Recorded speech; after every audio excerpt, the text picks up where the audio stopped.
Hello, I'm Dr. Dinesh from the Vijay Vitala Institute of Technology, R&D Director, as also the Director for our Product Innovation Cell. One of the activities that we have, we called it as Things of Joy, in which we do multiple things which we are based upon electronics, mechanical engineering, or any subject for that matter.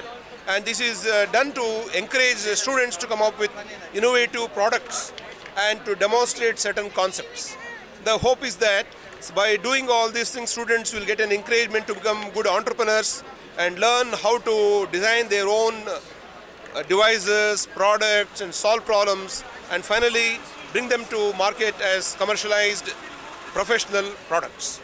To give one example, there is a push-in-man contraption that we have, which is based upon two concepts in engineering. One of them is called as a 4-bar linkage, and another is the transmission through gears.